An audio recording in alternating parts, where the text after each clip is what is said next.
अल्हम्दुलिल्लाह रब्बिल आलमीन।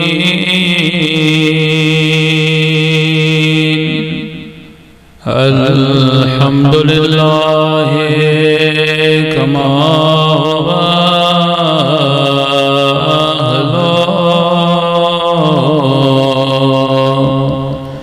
अस्सलातु वस्सलामु अला सय्यिदिल मुरसलीन व खातमिन नबिय्यीन अबिल क़ासिम मुहम्मद व अला आलिहि तय्यबीन ताहिरीन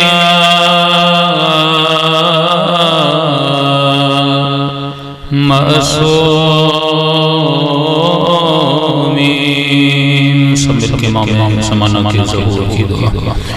अल्लाहुम्मा कुल्ले वलीका हुज्जत इब्ने हसन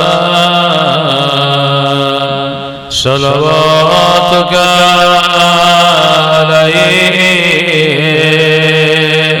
व अला फी हादिहि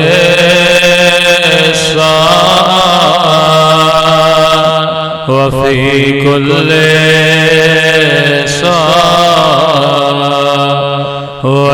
वलिय्यन व हाफ़िज़न व क़ाइदन व नासिरन व दलीलन व अय्ना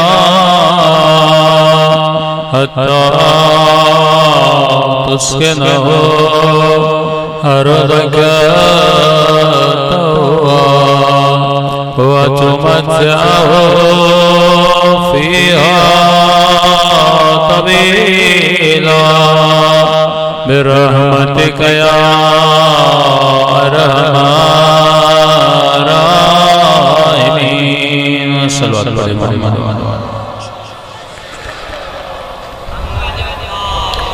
बिस्मिल्लाहिर्रहमानिर्रहीम। रब्बि इश्रह ली सदरी व यस्सिर ली अमरी वहलुल उक़दतम मिन लिसानी यफ़क़हू क़ौली। अम्मा बअद फ़क़द क़ाल सुब्हानहु व तआला वमा ख़लक़तुल जिन्न वल इंसा इल्ला लियअबुदून। सल्लल्लाहु अलैहि मुहम्मद व आला मुहम्मद।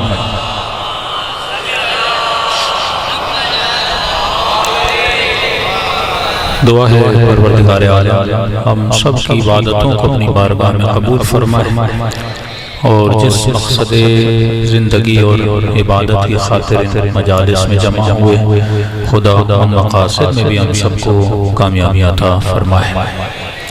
मुसलसल तरबियत इंसान के उन्वान से गुफ्तगू हो रही है कि खिलकत का मकसद इंसान अपनी तरबियत करे।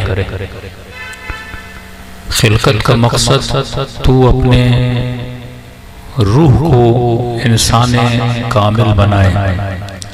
इख्तियार तेरे हाथ में है कि तू क़यामत में इंसान बन के उठता है या हैवान बन के उठता है। यजीद को किसी ने यजीद नहीं बनाया, यजीद खुद यजीद बना। हुर को किसी ने हुर नहीं बनाया, हुर ने खुद को हुर बनाया। ये सिलसिला क़यामत तक चलता रहेगा। तभी इमाम ने फरमाया कि मिस्ली ला युबायउ मिस्ल यजीद, हुसैन जैसा कभी यजीद जैसे की बेअत नहीं करेगा। ये नहीं कहा कि हुसैन यजीद की बेअत नहीं करेगा, हुसैन जैसा, यानी जब तक इंसानियत रहेगी जिसका किरदार हुसैन जैसा रहेगा वो कभी भी यजीद जैसों के किरदार की बेअत नहीं करेगा। बेअत का मतलब ये नहीं कि बंदा हाथ पे हाथ रखे, बेअत का मतलब मैं किसी के अमल से राजी हो जाऊं। बेअत का मतलब मैं किसी के किरदार से राजी हो जाऊं। बेअत का मतलब समअत, ताबअत, शायअत, सुने, उसके पीछे चले, उसके साथ चले, सुने, सुनने के बाद रिएक्शन न दे। यानी एक मर्तबा आप सुनते हैं फला बंदे ने गलत काम किया, आप बोलते हैं उसने बड़ा बुरा काम किया। एक मर्तबा आप सुनते हैं फला बंदे ने बुरा काम किया, आप कहते हैं मेरा क्या जाए, जो किया वो जाने, उसका काम जाने। तो फरमा जिस तरह एक छोटा सा दाना जमीन में डाला जाता है, उस दाने को सेब बनने के लिए, दरख्त बनने के लिए, वैसे माहौल का होना जरूरी है। अब तू भी अगर सलमान बनना चाहता है, तू भी अगर अबू ज़र बनना चाहता है, तो तेरे लिए भी जरूरी है तू अपनी जिंदगी में वैसा माहौल बनाए। सलवात पढ़े मोहम्मद।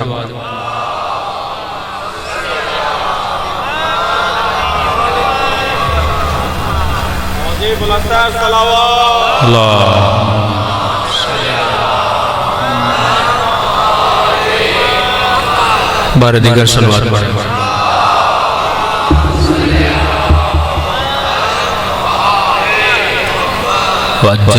ये छोटा सा लाउड है, अगर यहाँ का वजन ज्यादा हो जाए तो ये नीचे आ जाता है। इसको रोकने के लिए पत्थर रखना पड़ता है। पत्थर जब रखते हैं तो इसमें सुबात पैदा होता है। इसी तरह तुम्हारी जिंदगी में अगर किसी चीज का पलड़ा बढ़ जाए, तुम उसी तरफ गिरने लगते हो। और ये जो पत्थर बंदे को बचाता है, इसे कहते हैं सुबाते कदम। तो ये मजलिस वो भारी पत्थर है जो बंदे को यजीद की वादी में गिरने से बचाता है। ये मजलिसें अगर ना हो तो हम गिरने वाले होते हैं ना। लेकिन मुहर्रम का महीना आता है, फिर थोड़ा खुद को संभाल देते हैं। हुसैन की मजलिस हमें सहारा देती है। इसी तरह फरमा एक छोटी सी चिड़िया उड़ना चाहती है, उड़ सकती है। छोटी सी चिड़िया है, छोटे छोटे पर हैं, इसमें परवाज की सलाहियत है। लेकिन अपने बच्चे को कहो मेरे लाल, अगर तू इसके परों से छोटा सा पत्थर बांध दे, ये उड़ नहीं पाएगी। मौला भी यही फरमाते हैं, अल्लाह ने तेरी रूह की परवाज को बुलंद रखा है। अगर तू गुनाहों के पत्थरों को बांध देगा तो कभी परवाज नहीं कर पाएगा। परवाज करना है तो एनवायरनमेंट और माहौल वैसा होना चाहिए। तरबियत का टॉपिक बहुत बड़ा है, तकरीबन 150 के करीब लेक्चर्स हों ताकि इंसान को समझ आए। अगर अल्लाह ने जिंदगी दी, हमारी कोशिश है कि तरबियत इंसान के उन्वान से तकरीबन कम से कम 100 लेक्चर्स रिकॉर्ड करके रखे जाएं, ताकि जिनको सीखना है, जो खुद को इंसान कामिल बनाने की तरफ ले जाना चाहते हैं, वो उससे इस्तेफादा लें। आज एक नुक्ता तरबियत का जो हमारे माहौल के हिसाब से भी बड़ा अहम है कि मौला फरमाते हैं कि इंसान दीनदार तब बन सकता है जब वो अपने जमाने की पहचान रखे। एक तो है खुद को पहचानना ना, लेकिन ये जो मैं हूं, मैं रहता कहां पर। दो चीजें हैं, मकान और जमाना। तेरा मकान है जमाने में, अब जमाना कैसा है, मुझे जमाने में कैसे चलना। कई हमारे मोमिनीन सवाल करते हैं, मौलाना पाकिस्तान में बिजली चोरी कर सकते हैं कि नहीं? बिजली चोरी कर सकते हैं कि नहीं? अब ये सवाल क्यों उठते हैं? हालांकि सबको पता है चोरी गुनाह है, लेकिन यहाँ सवाल लोग करते हैं मौलाना कर सकते कि नहीं। फतवा में नहीं दूंगा, वो कमरे में आइएगा तो आपको जवाब दे देंगे, क्योंकि आप जमाने के अंदर हैं और जमाने के अंदर उसके हालात हैं। मक्के वालों का मसला ये नहीं था कि वो खुदा को नहीं मानते थे। किसी ने इमाम से पूछा कि मौला, जब ये मक्के वाले मुशरिक थे और जब खुदा को पुकारते थे तो किस नाम से पुकारते थे? तो खुदा को अल्लाह के नाम से पुकारते थे। ये नहीं कि मक्के वाले इबादत गुजार नहीं थे, वो इबादत करते थे, काबे का तवाफ करते थे। अगर ऐसा होता तो कभी अबरहा काबे पे हमला न करता। यानी मक्के का माहौल एक दीनी माहौल था। रसूल ये मनवाने के लिए नहीं आए थे कि अल्लाह को मानो, अल्लाह को मानते थे। इशू क्या था मक्के का? दीनदार थे पर टेढ़े दीनदार थे। रसूल आए, इनके टेढ़ेपन को क्या करें? सीधा करें। तभी खुदा ने कहा मेरे हबीब जनाब जाफर का शुक्रिया अदा करो। जाफर तैयार। कहा खुदा क्यों? का अभी इस्लाम आया नहीं था, पर इस्लाम के आने से पहले ये इस्लाम पे अमल करता था, इसका शुक्रिया अदा करो। का जाफर तुझे बशारत है, खुदा तेरा शुक्रिया अदा कर रहा है। बता तू कौन सा काम करता था इस्लाम से पहले जो इस्लाम आया नहीं? का या रसूल अल्लाह, मैंने जहालत के दिनों में कभी शराब को मुंह नहीं लगाया, मैंने कभी बदकारी नहीं की, मैंने कभी किसी बुत को सजदा नहीं किया। का अल्लाह भी बिशारत देता है जन्नत में तुझे 2 पर अता करेगा। लक़ब बना जाफर तैयार, वो जाफर जो जन्नत में परवाज करता हुआ नजर आएगा। तो ये जो हमारे जहनों में है कि पता नहीं मक्के वाले खुदा को नहीं मानते थे, ऐसा नहीं था। दीन बिगड़ चुका था, दीन की शक्ल बिगड़ चुकी थी। रसूल उस शक्ल को बनाने के लिए आए। उनका इशू खुदा से नहीं था, मसला रसूल से था कि अल्लाह को तो मानेंगे लेकिन ऐ मुस्तफा हम तुझे नहीं मानेंगे। तो रसूल उस टेढ़े दीन को सीधा करने के लिए आए। दूसरी चीज, अगर मुशरिक सिर्फ रसूल खुदा के जमाने में थे तो फिर हमें आधे कुरान की छुट्टी कर देनी चाहिए, क्योंकि आधे कुरान की आयतें किन के लिए हैं? मुशरिकों के लिए हैं। तो अगर मुशरिकों के लिए और मैं बोलूं कि मैं तो पक्का मुसलमान हो गया हूं, तो फिर वो कुरान की आयतें मेरे किस काम की? इसी कुरान में बनी इसराइल का किस्सा, इसी कुरान में जनाब यूसुफ का किस्सा, इसी कुरान में जनाब लूत का किस्सा, इसी कुरान में जनाब नूह का किस्सा। तो अगर ये मैं बोलूं कि ये किस्से उस जमाने वाली अक़वाम के लिए थे और इनका मसला टंडो इलायार के लोगों से कोई लेना देना नहीं है, तो फिर इस कुरान के पढ़ने का फायदा क्या? ये आधे से ज्यादा मुशरिकों के बारे में और सारे बनी इसराइल के किस्से, यहूदियों के किस्से मुसलमान से पढ़ के क्या करे? मेरे छठे इमाम फरमाते हैं कुरान की जो आयत भी पढ़ो ये समझो ये तेरे साथ बात कर रही है। वाक़या यूसुफ का है, लेकिन ऐ जवान बात तेरे साथ हो रही है। बात कौम लूत की है, लेकिन बात तेरे साथ हो रही है, क्योंकि जो कौम लूत के जज्बात थे वो जज्बात मरे नहीं। जो ख्वाहिश जुलेखा की थी, क्या आज जुलेखाएं नहीं हैं? जो ईमान यूसुफ का था, क्या आज ऐसे मोमिन नहीं है? वाक़यात खुद को रिपीट करते हैं। तुझे देखना है तू कुरान से क्या समझ रहा है और क्या ले रहा है। फरमाया इमाम जमाना को भी पहचानो और जमाना शनास भी बनो। बड़ी अहम नुक्ता है तरबियत का। रसूल खुदा फरमाते हैं अक़ल्लुन्नास, सबसे अक्लमंद तरीन इंसान वो है जो अपने जमाने में निगाहे बाबसीरत रखे। आंखें तो आप सबके पास हैं, लेकिन क्या बसीरत वाली आंख है कि दुश्मन के फितनों को समझो, हुक्म इलाही को समझो। अब सुनो, चंद वाक़या सुनाऊंगा जिससे आपको समझ में आए कि दीन का हुक्म और है, रसूल की सुन्नत और है, और वो सुन्नत किस जमाने में थी वो जमाना और है। अगर सिर्फ सुन्नतों को देखोगे, जमाने को नहीं देखोगे, इस्लाम समझ में नहीं आएगा, बल्कि तुम मुसलमानों को हिस्ट्री में जीना सिखा दो, जिस तरह आज मौलवी और आज के मुफ्ती कर रहे हैं। एक बंदा आया मौला अली से मिलने, क्या देखा? अली की दाढ़ी सफेद है। कहने लगा कि या अली आप सुन्नत रसूल पे अमल नहीं करते। मौला ने कहा कैसी सुन्नत? का रसूल खुदा का फरमान था अपनी दाढ़ियों को खजाब करो और अपनी शक्लें यहूदियों जैसी न बनाओ। मौला मुस्कुराए, फरमाया हाँ मेरे हबीब ने यह कहा था, लेकिन वो जमाना और था, ये जमाना और है। जमाने को समझने की कोशिश करें। जो कहा था उस जमाने के लिए था, अली का जमाना और है। तो क्या मतलब अली? फरमान रसूल ने कहा अपनी दाढ़ियों को खदाब करो, अपनी शक्लें यहूदियों जैसी न बनाओ, क्योंकि यहूदियों की दाढ़ियां सफेद होती थी। उस जमाने में यहूदी ज्यादा थे, मुसलमान कम थे। कहा तेरी दाढ़ी में और यहूदी की दाढ़ी में फर्क हो ताकि तू चले, पता चले ये मुसलमान जा रहा है। तभी का दाढ़ियों को खजाब करो। आज यहूदी अकलियत में है, हम अक्सरियत में हैं। इस्लाम इतना फैला, आपको यहूदी हमें नजर ही नहीं आता। तो अब हम मुआजना किसके साथ करें? आज सबके सब मुसलमान हैं, तो इस वक्त खिताब करने की जरूरत नहीं है। और आज आप मुफ्ती देखते होंगे जो पाकिस्तान में लाल दाढ़ियां लेके घूम रहे होते हैं, वो उसी हदीस लेते हैं कि रसूल खुदा ने कहा था दाढ़ी को लाल करो यहूदियों जैसे। आज कौन सा यहूदी है यहाँ पे भाई? हाँ, टंडोले यार में कोई यहूदी रहता है तो क्यों दाढ़ी को लाल कर रहा है? यानी अगर हुक्म को जमाने के साथ नहीं समझोगे, इस्लाम पे अमल करना सिर्फ नहीं है, सिर्फ दीनदार बनना जरूरी नहीं है, दीनदार को समझना भी जरूरी है।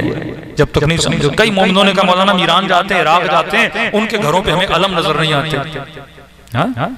और पाकिस्तान में जो भी मोमिन हो, शिया हो, 10 मुहर्रम को अलम लगाता है। मैंने कहा वही हुक्म है जो मौला अली बताते हैं। यहाँ तो अकलियत में है, अहले सुन्नत अक्सरियत में है, लिहाजा तू अपने घर पे अलम लगा के बताता है कि ये एक घर किसका है? अली वाले का है। पता चले ना, कोई निशानी तो हो यहाँ पे। लेकिन मैंने कहा ईरान चले जाओ, कुम चले जाओ, मशहद चले जाओ, सारे घर अली वालों के, कोई एक भी नोमानी वहां नहीं है, एक भी गैर अली वाला नहीं है। तो वो किसको दिखाएं गमशियां? जबकि सबको पता है हर गली में, हर मस्जिद में अली वलीउल्लाह की अजान है और हर जगह अली का नाम है, तो वहां दिखाने की जरूरत नहीं है। दिखाया वहां जाता है जहां कोई तुझे जानता नहीं, वहां तो जिस भी चेहरे को देखो वो अली का मानने वाला चेहरा है। तो अब बंदा ये सोचे नहीं यहाँ पे मैंने अलम लगाया है तो ईरान जाऊं, घर लूं, वहां पर भी अलम लगाऊं, तो मतलब तू अहकाम को समझ नहीं रहा, सिर्फ हुक्म इस्लाम को नहीं समझना, अपने जमाने को भी समझना है। मैं किस जमाने में रहता हूँ, बसीरत होनी चाहिए। बोला फरमाते अल मुमिन कय्यिस, मुमिन तेज होता है, मुमिन होशियार होता है, अपने जमाने को समझता है। फिर इमाम हादी, इमाम दहुम, 10वें इमाम की हदीस है, सल्लल्लाहु अलैहि मौला की शान पर।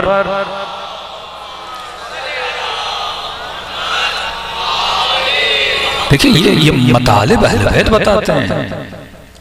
मौला फरमाते अगर लोग इन दो चीजों को समझ न सके, मौला फरमाते वो बंदा बिदअती बन जाता है, बिदअती बन जाता है। अब का भाई रसूल की जुल्फें बड़ी थी तो हम बड़े बाल रखेंगे, हाँ रसूल लकड़ी का वो खजाब करते थे, हम जेब में वो रखेंगे, बुरी बात नहीं है। लेकिन जब ये जमाने को नहीं देखते ना, तो अब क्या होगा? यहाँ अक्सरियत को देखा जाता है कि मुसलमानों की अक्सरियत, शरीफों की अक्सरियत, मुतदय्यिनीन की अक्सरियत अपना हुलिया कैसा बनाती है, बंदे को अपना हुलिया वैसा बनाना होता है। हुक्म जमाने के एतबार से होता है, तू जमाने को परखो, जमाने को देखो। इस्लाम हुक्म कुल्ली देता है, इस्लाम ने ये कभी नहीं कहा बाल इतने रखो या न रखो, इस्लाम में कुल्ली हुक्म देता है। लिबास के एतबार से भी कुल्ली हुक्म है, ये नहीं कि तू दिश्ताशा पहनो या शलवार कमीज पहनो, इस्लाम का कुल्ली हुक्म है वो लिबास पहनो जिसमें हया हो।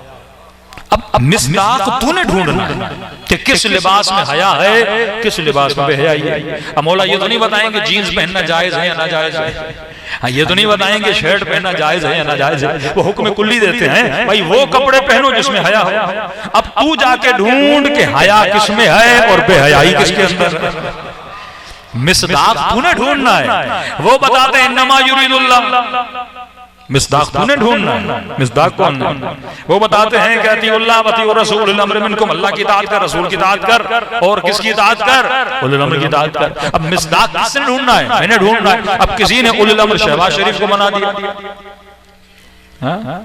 अब मिस्दाक आपने ढूंढना है ना, तो भाई उलिल अम्र कौन है? कुरान उसूल देता है, तुझे मिस्दाक ढूंढना होता है।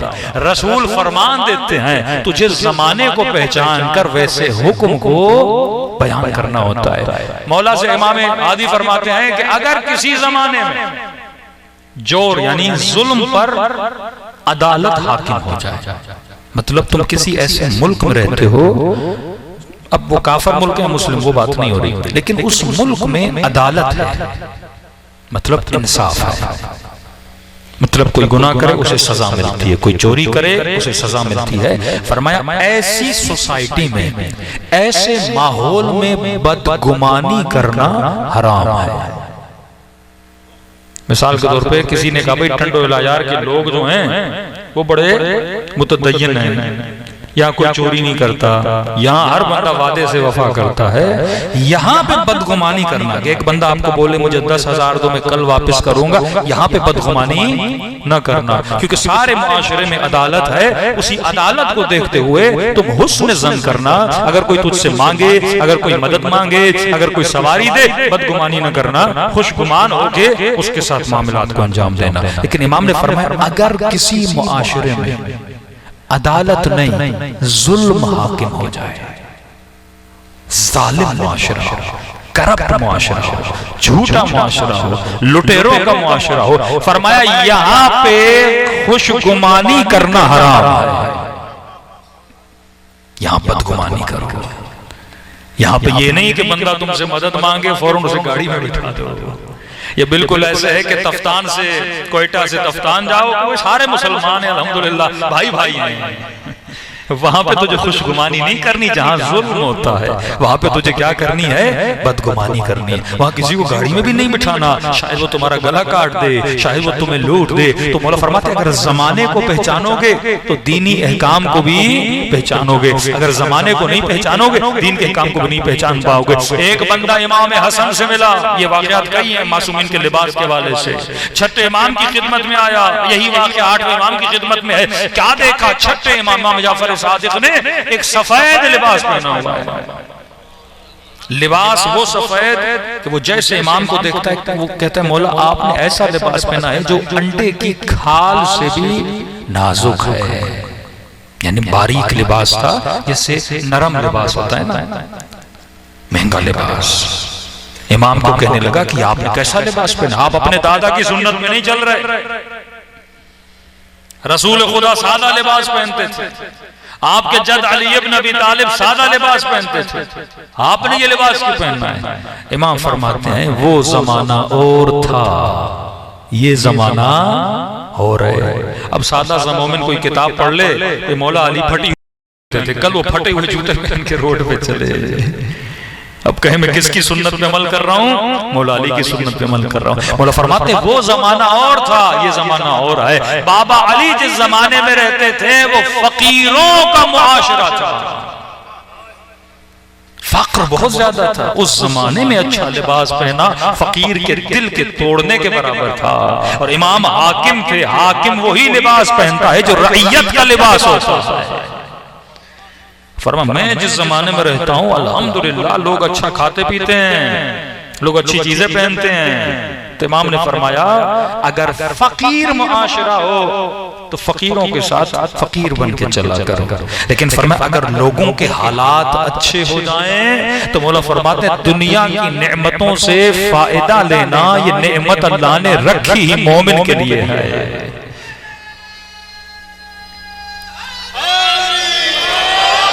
ये नेमत फासिक के लिए नहीं है। चौथे इमाम इमाम ज़ैनुल आबिदीन अलैहिस्सलातु वस्सलाम मिलता है। चौथे इमाम मदीने में जो मौला की सवारी थी वो सबसे महंगी तरीन सवारी। मौला जिस ऊंट पे सवार होते थे वो सुर्ख बालों वाला ऊंट, यानी उस वक्त का सबसे महंगा ऊंट था। इमाम चढ़ते थे। किसी ने मौला को कहा मौला आप इतनी महंगी सवारी पे? इमाम फरमाते इस ऊंट के जरिए मैं मुआशरे से इज्जत ले रहा। अब देखना पड़ेगा ना चौथे इमाम का जमाना कैसा था। हर जमाने का मेयार अपना है। अगर तू जमाने को ना समझे, आज सबसे बड़ा मसला यह है कि मोमिन जमाने को नहीं समझता। पांचवें इमाम शियों की 3 तकसीमें करते हैं जो मैं कल बताऊंगा।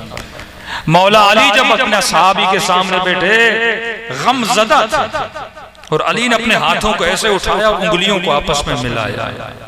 उसके बाद कहने लगे आखिरी जमाने में मेरे शिया इस तरह एक दूसरे के साथ लड़ने लगे। सख्त जुमले के अमीरुल मोमिनीन ने कहा इतने एक दूसरे के दुश्मन हो जाएंगे तो एक दूसरे के चेहरे पे लाब दहन फेंकने के लिए तैयार हो जाएंगे। कहा सिर्फ वो बच पाएंगे जो साहिबे बसीरत होंगे, जिनकी अक्लें मजबूत होंगी, जो जमाने के फितनों को समझ पाएंगे। यह आखिरी जमाना है, इससे आखिरी जमाना और क्या आएगा। फरमाया इस जमाने में छाटी होनी है, देखना है कौन अक्लमंद है कौन बेवकूफ है। खत लिखे पर हुसैन तक नहीं पहुंचे, मुस्लिम के पीछे नमाज पढ़ी पर मुस्लिम का साथ न दिया। अली के साथ जंग सिफ़ीन में गए लेकिन अली की बात को न माना। मौला हसन के साथ लश्कर में गए लेकिन अपने मौला के साथ दगा की वफा नहीं की, क्योंकि कय्यस नहीं थे, जमाना शिनास नहीं थे। मौला बोलते रहे, अरे नारा हक का मार रहा है पर नियत बातिल की है।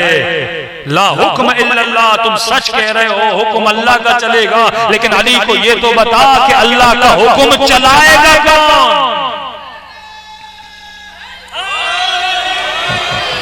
अल्लाह खुद तो नहीं उतरेगा ना, हुक्म खुदा को चलाने के लिए या मुस्तफा का होना जरूरी है या मुर्तजा का होना जरूरी है। कौन चलाएगा हुक्म खुदा का? अब लोग इन चीजों को नहीं समझते, हमारे कई पुराने बुजुर्ग इन चीजों को नहीं समझते। भाई जमाना शिनास, किस जमाने में कौन सी बात करनी है, किस जमाने में कौन सी बात नहीं करनी। हर जमाने में न मजलिस एक जैसी होती है, हर जमाने में न तबलीग एक जैसी होती है। एक वक्त था जब हमारे मेंबर से मुनाजरा बहुत पढ़ा जाता था, उस जमाने में वक्त की जरूरत थी, मुनाजरा पढ़ा जाए, जमाना ऐसा था। मुनाजरे इस्लाम कई मुनाजरे करके गांव के गांव मकतब अहले बैत में आ गया। 88 से पहले बुजुर्गों को पता होगा रिटायर्ड जज बैठते थे, मुनाजरे होते थे। कई आज भी फैसले पुरानी अखबारों में छपे हुए हैं कि किस गांव में कौन सा शिया मुनाजर जीत गया और पूरे का पूरा गांव मकतब अहले बैत में आ गया। पहले होता था, लेकिन आज क्या वही जमाना है जो पहले जमाना था? पहले जमाने में मुनाजरे होते थे, खुल्लम खुल्ला तवर्रा होता था। हम छोटे, हमें याद है जब ईद ज़हरा आती थी तो दुश्मनान अहले बैत को गधों पे चढ़ा के लोग घुमाते भी थे, कोई मसला ही नहीं था, कोई इशू ही नहीं था। एक जमाना था ना, आबादी छोटी थी, लोग कम थे, मैं जो करता था सिर्फ मुझे पता होता था। आज मजलिस टंडो इला यार में हो रही है, लेकिन दुनिया इस मजलिस को देख रही है। तेरी हरकतें वही होंगी जो कल वाली। जमाने को पहचानना। एक बच्चा 7 साल का है एक काम करता है, जब वो 14 साल का होता है अलग काम करता है, जब 25 साल का होता है अलग काम करता है। जमाना बदल रहा है ना, जमाने के साथ साथ तरीके बदलते हैं। क्यों? क्योंकि मैंने दुश्मन को मौका नहीं देना। अगर मैं दुश्मन को मौका दूंगा, वो दुश्मन जो पहले से मेरे खून का प्यासा है, कितने बदबख्त। एक वीडियो क्लिप के मौलवी का निकला का ये सैलाब आया है, बस्तियों में लोगों के घर उजड़ गए हैं, लोगों के माल मवेशी मर गए। बरमला कह रहा है जो बस्ती शियों की है उनको एक पाई नहीं देना, इनको मरने दो। इस कदर दुश्मनी अहले बैत अलैहिस्सलातु वस्सलाम। जमाना वो और था, जमाना और है। उस जमाने में तबलीग का अंदाज और था, आज तबलीग का अंदाज और है। उस जमाने में मैं जो भी करूं मुझे कोई देख नहीं रहा था। आज इमाम बारगाह नहीं है, पूरी दुनिया आपको देख रही है। आज आपका नारा, आपकी बातें, हर शय आपकी रिकॉर्ड होती है, दुनिया उसे देखती है। और वो दुश्मन जो मैंने कुछ नहीं किया था, फिर भी उसने इतने इल्जाम लगाए, प्रोपेगेंडा किया कि लोग शियों के खिलाफ हो गए। इनकी मजलिसों में नहीं जाना, अलियाज़ुबिल्लाह। ये न्यास में जुलजना का फुजला मिला था, ये शाम गरीबा में खुदा न खास्ता अलियाज़ुबिल्लाह सुम्मा अलियाज़ुबिल्लाह बदकारियां करते हैं। क्यों? ताकि कोई अहले सुन्नत का जवान मजलिस में ना आए, न्यास न खाए, जब उसे पता चलेगा पता नहीं खून डालते हैं क्या करते हैं। ऐसे ऐसे प्रोपेगेंडे की अलम के नीचे से गुजरोगे निकाह बातिल हो जाएगा। मतलब शिया घर के करीब घर भी न लो। जहां शिया का साया हो या शियों के अलम का साया हो, वहां से अहले सुन्नत का गुजरना भी ना हो। अगर गुजरेगा तो शियों के साथ मिलेगा, हकीकत का पता चलेगा, हकीकत का पता चलेगा मकतब अहले बैत में आ जाएगा। हाँ, प्रोपेगेंडा क्यों किया जाता है? इतना प्रोपेगेंडा अली इब्न अबी तालिब के खिलाफ किया गया। जब शाम के लोगों को पता चला कि अली की शहादत मस्जिद में हुई है तो कहने लगे कि अली नमाज भी पढ़ता था। इतने जहनों को गलाज़तों से भरा गया अहले बैत अलैहिस्सलातु वस्सलाम के खिलाफ। वही प्रोपेगेंडा, वही रविश आपके खिलाफ चली, लेकिन जैसे जमाना बदला, मासूम फरमाते ना, बातिल ज्यादा देर तक हाकिम नहीं रहता, एक न एक दिन झूठ निकल आता है, सच साबित हो जाता है, हक खुद को जाहिर करता है। अब जब मीडिया आया तो आपकी मजलिसें रिकॉर्ड हुई, शाम गरीबाएं रिकॉर्ड हुई, हमने कहा भाई कैमरे लेकर आओ, देखो हम न्याज कैसे बनाते हैं, हम तो बावजू होकर न्याज बनाते हैं, हम तो पाकीज़गी के साथ न्याज बनाते हैं, हम तो मजलिसों में भी बावजू होकर आते हैं, यहाँ किसी खातून का तसव्वुर भी नहीं है, खवातीन की निशस्त अलग होती है, मर्दों का बैठना अलग होता है। अब जब उन्होंने देखा मौलवी की सारी मेहनत में पानी फिर गया, प्रोपेगेंडा खत्म हो गया। किसने आपको बचाया? जमाने के साथ साथ आपके अकीदे लोगों के सामने क्या होते गए? जाहिर होते गए। अब मुझे अपनी जमाने को समझ के आजादारी को करना है। अगर मैं जमाने को नहीं समझूंगा, अल्लाह का ये करम था कि मौला अली की विलादत काबे में, शहादत मस्जिद में, अल्लाह ने जो करना ना था अल्लाह ने कर दिया। अब बंदे की अपनी अकल है। मतलब ये जब जब मक्के जाएगा, काबे का तवाफ करेगा, इस मौलवी को तब तब अली याद आएगा। और शहादत मस्जिद में, यानी जब जब ये मस्जिद में खुदा को सजदा करेगा, इसे अली का सजदा याद आएगा।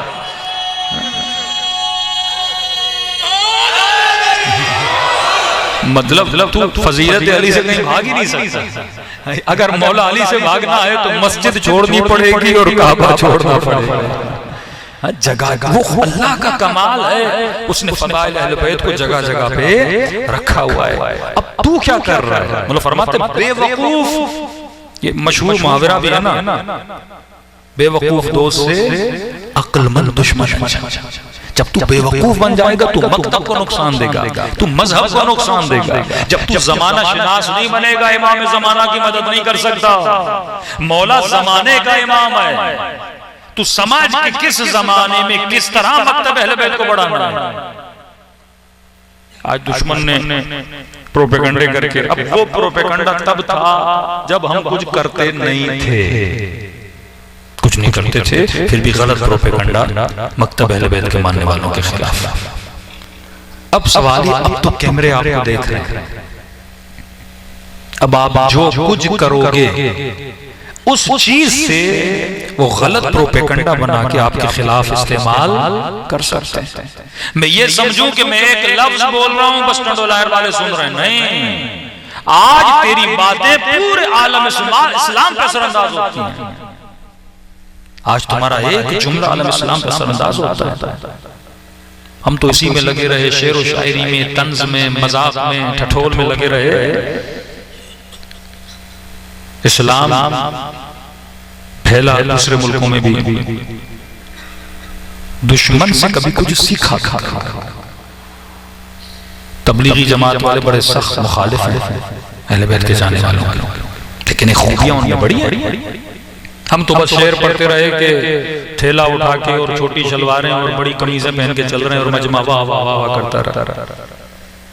अली ने कभी किसी का मजाक नहीं उड़ाया। दर दर जाके उन्होंने दीन फैलाया, इस्लाम फैलाया, और उसकी आड़ में उन्होंने अहले बैत की नफरत भी फैलाई। पूरे बलूचिस्तान वाले लोगों को शियों का दुश्मन बना दिया, और हम बस शेर पढ़ते रहे और मजमा वाह करता रहा। तू भी तो कोई बसका उठाता, तू भी तो दर दर जाता, अली का पैगाम पहुंचाता। Malaysia, Africa, Tanzania, south Africa, कहां तक हमारे आलमिया यह है कि तबलीग सिर्फ मौलाना करता है। मजमा कहता है मेरा काम थोड़ी है तबलीग करना, हमारा ताजिर कहता है मेरा काम थोड़ी है तबलीग करना, हमारा बिजनेसमैन कहता है मेरा काम थोड़ी है तबलीग करना, हमारा सियासतदान कहता है मेरा काम थोड़ी है तबलीग करना।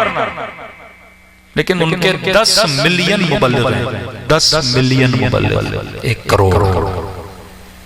उसमें मौलवी नहीं है, ताजिर, दुकानदार, दर्जी, डॉक्टर, इंजीनियर, रिटायर्ड फौजी, ये सारे उनमें होते हैं। वो उनको बस इतना कहते हैं, भाई पूरा साल तुम अपनी मर्जी से गुजारते हो, अपने पूरे साल से 6 दिन 10 दिन अल्लाह की राह में तबलीग के लिए दो। डॉक्टर अपने पूरे साल में 6 दिन छुट्टी करता है, इज्तिमा में जाता है, कुछ दीनी बातों को सीखता है, फिर उसको भेज दिया जाता है कोई मलेशिया, कोई अफ्रीका, कोई कहाँ कोई कहाँ कोई कहाँ। वहां पे जाके क्या करते हैं, लोगों के घरों को खटखटाते हैं, तबलीग करते हैं, भाई मस्जिद आओ, नमाज आओ, रोजे के लिए आओ, और वहां पे अपने पैगामात को फैलाते हैं। इस तरह इन्होंने पूरी दुनिया में अपनी जड़ों को क्या किया, मजबूत किया। और हम यहाँ पे ठठोले करते रहे, मजाके उड़ाते रहे। जब मुझे पता ही ना हो कि मैंने भी मकतब को बढ़ाना है, मैंने भी मजहब को बढ़ाना है, जब मैं जमाना शनास न बनूं कि किस जमाने में मैंने मकतब की तबलीग कैसे करनी है, किस जमाने में मैंने मजहब को कैसे बढ़ाना है, तो जाहिर हम नाकाम रहेंगे। अब दो दुश्मन बने हमारे। एक दुश्मन तो ये जो शियत के शुरू से खिलाफ थे, जो आपके खून के प्यासे थे। दूसरे उन्होंने हमारे अंदर गंदे अंडे पैदा कर दिए। अब बंदा दो महाजों पे लड़ने लगा, अपनों का भी मुकाबला करो, गैरों का भी मुकाबला करो। इस दलदल में उन्होंने मकतब अहले बैत के मानने वालों को फंसा दिया। असर कहां तक पड़ा? एक जाकिर, एक मौलवी एक बात कर लेता है, लेकिन उसे नहीं पता कि मेरी बातों को किस तरह मिसयूज करके लोगों के जहनों को खराब करके उनको कातिल शिया बनाया जाता है। ईरान का एक बहुत बड़ा दहशतगर्द पकड़ा, रीजी नाम सुना होगा आपने। इसे जब पकड़ा, इसका इंटरव्यू लिया, कहा तुम कैसे जवानों को शियों के खिलाफ करते थे? कब मुझे मेहनत करने की जरूरत नहीं पड़ती थी, मटेरियल मुझे खुद शियों से मिलता था। अच्छा, मतलब बिल्डिंग वो बनाता था, मसाला हम देते थे कि ये ले मसाला, और बना बिल्डिंग। वो बिल्डिंग जो शियों को कातिल करे, वो बिल्डिंग जहां अहले बैत के मानने वालों की नस्लों के बच्चों के गले काटे जाए। इसने एक बस ईरानी फौजियों की उतारी, उनके गले काटे। एक शादी पे बारात जा रही थी, उसे रोका, उसके गले काटे। एक बम इसने जाहिदान की मस्जिद में कई लोगों को इसने शहीद किया। कौन से कहिए आपके चंद जाकिर, चंद मौलवी जो हमारे असहाब को खुल्लम खुल्ला, जो निजी महफिलें थी ना बाज जाहिलों की, उसकी रिकॉर्डिंग्स हमारे पास थी, जिनमें वो गालियां दे रहे हैं, उम्महातुल मोमिनीन को गालियां दे रहे हैं। ये सब कुछ हम इकट्ठा करके मुसलमान जवानों को बिठाते थे। अब जाहिर है वो कुरान की तफसीर अपने हिसाब से करते हैं ना, कि ये कुरान की आयत रही, ये जन्नती है, ये है, ये है, और ये देखो इन जन्नतियों को गालियां दे रहा है, अपने हिसाब से पूरी तफसीर करके। और कुरान कहता है जो इनका दुश्मन है वो मुशरिक है, और कुरान कहता है मुशरिकों के साथ जिहाद करो, मुशरिकों का क़िताल करो, लिहाजा इनका कत्ल क्या है, वाजिब है। छोटे छोटे बच्चों के हाथ में छुरियां दे दी, और उन्होंने जवान जवान शियों के गले काटना शुरू कर दिया। अब मुझे नहीं पता, मैंने एक मस्जिद में, एक मजलिस में, एक गुफ्तगू में, एक महफिल में एक जुमला बोल दिया, और मेरे एक जुमले की वजह से 2500 लोग कोयटा में कत्ल कर दिए गए, 500 से ज्यादा DI खान में कत्ल कर दिए गए।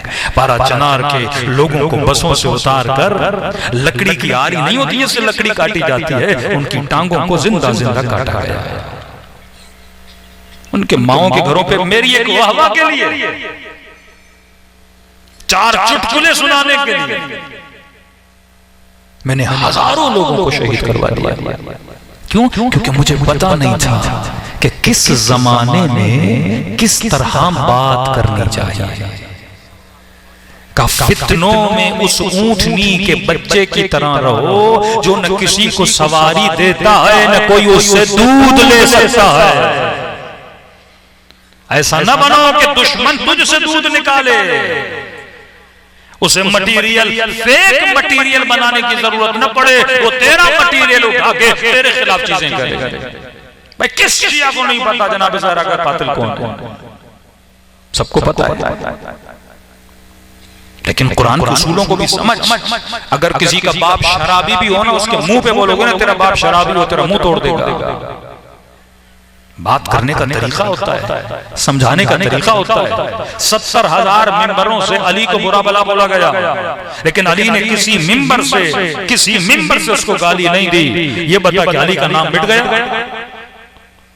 दुनिया आज किसकी तारीफें करती है? अली की ना। आज किसका किरदार बुलंद है? अली का ना। आज आबिद जाहिद किसको बोला जाता है? अली इब्न अबी तालिब को ना। आज दुनिया नजफ अली की जियारत के लिए जाती है, दुश्मन अली को तो कोई थूकने भी नहीं जाता ना। आज कमाल अली इब्न अबी तालिब का है ना। क्यों? क्योंकि अली को पता था किस जमाने में मैंने क्या क्या कहा। कमाल खुमैनी ये था कि खुमैनी के जमाने के उलमा मराजे कहते थे खुमैनी ये वक्त नहीं है इनकलाब लाने का। इमाम खुमैनी कहते थे तुझे नहीं पता यही वक्त है इनकलाब लाने का। तो बंदा अगर जमाना शनास हो तो दुश्मन का मुकाबला कर सकता है। जमाना शनास हो उसे ये नहीं पता किस जमाने में कौन सी गुफ्तगू करनी है। अब वो वही 60 साल पहले 40 साल पहले की गुफ्तगू आज करने लगेगा तो इससे तो शीयत को फायदा नहीं देगा। शीयत को क्या देगा? नुकसान देगा। गांवों का माहौल और है शहरों का। आज गांव शहर तो रहा ही नहीं ना। आज जहां जाओ एक बंदा मोबाइल लगा लेता है, जहां जाओ कैमरा लगा देता है। पहले तो ये था गांव का माहौल है चलो यहाँ पढ़ दो, शहर का माहौल है यहाँ और पढ़ो। आज हर जगह एक ही माहौल है क्योंकि सोशल मीडिया का जमाना है। आज तू छोटी सी भी गलती करेगा, एक जुमला भी बोलेगा, उस जुमले को तेरे खिलाफ इस्तेमाल किया जा सकता है। कौन बचेगा जो अक्लमंद हो। अब थोड़ी सी हिस्ट्री में जाओ तो जो पता चले कि लोगों को किस तरह उलमा के खिलाफ किया गया। वो बेवकूफ टोला कि इमाम फरमाते हैं 3 तरह के शिया हैं। वो तफसील से मेरे रिवायत कल पढ़ूंगा। मेरे 5वें इमाम फरमाते हैं अब मुझे देखना मैं उन 3 शियों के ग्रुप में से किस ग्रुप से मेरा ताल्लुक है। कहीं मैं उन बेवकूफ शियों में से तो नहीं हूं जो मकतब को फायदा नहीं दे रहा बल्कि मकतब अहले बैत को क्या कर रहा है? नुकसान दे रहा है। फरमाते पूरी दुनिया में इनकलाब इस्लामी के बाद एक यूरोप में, वेस्ट में, कनाडा में, यूएस में अगर आप रिसर्च करेंगे, तहकीक करेंगे 9/11 से पहले यानी 2001 से पहले रिपोर्ट्स थी कि अमेरिका में, कनाडा में, फ्रांस में हर 7 मिनट में, एवरी 7 मिनट्स पे एक बंदा मुसलमान हो रहा था। हर 7 मिनट एक अलार्म बजा, एक थ्रेट आया वहां की एजेंसीज के पास कि अगर इस तेजी से मुसलमान बढ़ने लगे तो आज के मसलन 40 साल बाद, 50 साल बाद अमेरिका का जो प्रेसिडेंट होगा वो मुसलमान होगा। क्या करें इस्लाम को रोकें? क्योंकि सऊदी अरब का पैसा था, तबलीगी जमात का जोर था, कई लोग और भी थे जैसे अहमद दीदा जाकिर नाइक का जो टीचर है, इसने बड़े लोगों को मुसलमान बनाया, अच्छा आदमी था। अफ्रीका में गांव के गांवों को मुसलमान बनाया, बेहतरीन मुनाजिर था, क्रिश्चियनिटी पे मसीहियों को मुसलमान बनाता था। क्या करें? तो इन्होंने 9/11 का वाकया करवाया, तालिबान बनाया, दाइश बनाई, फिर मुसलमान का चेहरा इतना गंदा किया कि Muslim is equal to terrorist. यहां मुसलमान का नाम आता था या दहशतगर्द का नाम आता था। मुसलमान बम फोड़ता है, मुसलमान खुद कुछ हमले करता है। अब हमले हमारे मुल्क में हो रहे थे लेकिन तस्वीर किसकी खराब हो रही थी? इस्लाम की। अंग्रेजों को क्या पता शिया सुन्नी का झगड़ा क्या होता है। उन्होंने बम फोड़े, 4 बच्चे दिखा दिए, कहा ये जब अपने ऊपर रहम नहीं करते तो तेरे ऊपर कैसे रहम करेंगे? जब मुसलमान से नहीं बच सकता, दिन दहाड़े गोलियां मार रहे हैं, नन्हे बच्चों को मार रहे हैं, लोगों के गले काट रहे हैं, फिर वीडियो बना के मीडिया पे दिखाई जाती थी ये है मुसलमान। खुद तालिबान को बिठाया 6-7 साल का इस्लाम का चेहरा गंदा करें, फिर खुद ही अफगानिस्तान पे क्या किया? हमला किया। यानी खुद बनाया, खुद अटैक किया, फिर बोला ये मुसलमान बड़े जलील हैं, मुसलमान बड़े दहशतगर्द हैं, मुसलमान करप्ट हैं, मुसलमान राशि हैं। फिर हमारे हुक्मरानों को करप्ट किया गया ताकि इनका चेहरा किसके सामने पेश किया जाए? अगर एक हुक्मरान गंदा होता है तो वो खुद गंदा नहीं हो रहा, वो एक मुसलमान के चेहरे को गंदा कर रहा है, वो इस्लाम की तस्वीर को गंदा कर रहा है। कि ये देखो अरब ममालिक के मुसलमान अय्याश बादशाह, दिन रात शराब के पीछे, दिन रात ज़िना और बदकारी के पीछे, ये है मुसलमान। दूसरे ये देखो दहशतगर्द, कातिल, गारतगर, दाइश बनाई, आईएस बनाई। अब किसी अंग्रेज से पूछो कि मुसलमान बनोगे, कहते हैं माफी भाई माफी, दहशतगर्द बनना है मुझे, कातिल बनना है मुझे। पहला प्लान उनका कामयाब हो गया। दूसरा इशू क्या था? इधर से वहाबी भी काम कर रहे थे, इधर से हुकूमत इस्लामी जब से आई तो शिया भी काम कर रहे थे। मेहनत वहाबी करते थे लोगों को, मसीहियों को मुसलमान बनाने में। उसका फल कौन काटता था? शिया काटते थे। क्यों? क्योंकि मसीही में तासुब नहीं है। अगर तासुब होता वो अपना मजहब छोड़ के मुसलमान न बनता। अब जैसे मुसलमान बन जाता था, इसको एक तिजानी समावी की किताब मिलती थी। तिजानी का तो नाम सुना है ना? दुनिया में सबसे ज्यादा उस बंदे ने शिया बना है। तुनिस का सुन्नी था, शिया बना, उसने किताब लिखी। 10 से 15 किताबें, हर मोमिन पढ़े उस किताबों को। दुनिया की किसी भी लैंग्वेज में उसका तर्जुमा मिलेगा, फ्रेंच में, डच में, हर लैंग्वेज में उसकी किताब का तर्जुमा मौजूद है। उसमें लिखा कि मैं शिया कैसे बना। और एक उसकी मशहूर किताब है कि शिया ही असल में सुन्नी है। असल सुन्नी तो हम हैं, तुम थोड़ी हो। शिया असल में रसूल की सुन्नत पे अमल करता है। और उसकी किताब बस एक बार कोई बंदा किताब पढ़ ले, जैसे यह मौलवी मुश्ताक की किताबें थी, बैन लग गया, लेकिन वो बंदा अगर कोई सुन्नी पढ़ ले वो फौरन शिया बन जाता था। उसने इंग्लिश में, फ्रेंच में, डच में, स्पेनिश में, हर लैंग्वेज में किताब का तर्जुमा करवाया। अब ये मेहनत करके उनको मुसलमान बनाते थे, और ये एक किताब देके उसको दरे अली पे लाके खड़ा कर देता था। अब वो करते क्या थे? वही प्रोपेगेंडा जो पाकिस्तान, शियों की मजलिस में न जाना, शियों के जुलूस में न जाना, इनके अलम के नीचे से न गुजरना, निकाह बातिल हो जाएगा। अब कोई बंदा पागल है, निकाह बातिल करवाए, मौलवी ने बोल दिया बीवी हराम हो जाएगी। वो किसी हमारे मौलाना ने कहा ना, निकाह उसी का बातिल होता है जिसका निकाह गधे ने पढ़ा है। अब भाई घोड़े के देखने से निकाह किसका बातिल होता है? बंदे में अकल हो ना। इन मौलवी से किसी ने ये नहीं पूछा कि मैं घोड़े को देखूंगा मेरा निकाह कैसे बातिल होगा। फिर तो मैं रोज तुम्हें देख रहा हूँ, फिर तो घोड़े से भी गए गुजरे हो। हाँ, फिर तो सब शियों का निकाह बातिल होना चाहिए इनकी करी शक्लें देखने से। लेकिन जब अकल बंदे की जाहिल हो जाए ना, जब माशरा जाहिल बन जाए, तो हर प्रोपेगेंडे पे समअन आता, हर प्रोपेगेंडे पे क्या करता है? अमल करता हुआ चला जाता है। अब वहां पर भी उन्होंने प्रोपेगेंडा शुरू किया। एक मसीही जो शिया बना, अंग्रेज, कहता मैं जैसे मुसलमान बना। तो मेरे मुफ्ती ने मुझे कहा देखो अब मुसलमान बने हो, लेकिन हमारे अंदर बहुत सारे फिरके हैं। सारे फिरके अच्छे हैं, लेकिन उनमें खामियां बहुत हैं। कोई शिर्क करता है, कोई बिदअत करता है, कोई ये करता है, वो करता है। हमने जो तुझे मुसलमान बनाया है ना, ये हक का फिरका है। लेकिन याद रखना, इन सब फिरकों में एक फिरका बड़ा खतरनाक है। वो खुद को कहता मुसलमान है, पर मुसलमान है नहीं। उसे जहां भी देखो ना, उसके करीब नहीं जाए, 4 फुट दूर ही रहना है इनसे। का मुझे इतना डराया, इतना डराया। का दूसरी बात, ये थोड़े जादूगर भी होते हैं। पता नहीं ये लोगों पे क्या पढ़ते हैं, क्या पिलाते हैं, बंदा उनका हो जाता है। ये लिटरली आपको बातें बता रहा हूं। जब वजीरिस्तान में फौज ने ऑपरेशन किया, मैं पिछले साल डीआई खान गया हुआ था, वहां के मोमिनीन बता रहे थे कि ये वजीरिस्तान के सारे लोग डीआई खान में आ गए। डीआई खान कट्टर वहाबियत बहुत थे, वहां बहुत शियों को वहां कत्ल किया। कई लोग वहां से माइग्रेट हो गए। अल्हम्दुलिल्लाह अब भी लोग वहां मौजूद हैं। तो क्या ये सारे वजीरिस्तान के लोग कहाँ है? डीआई खान में।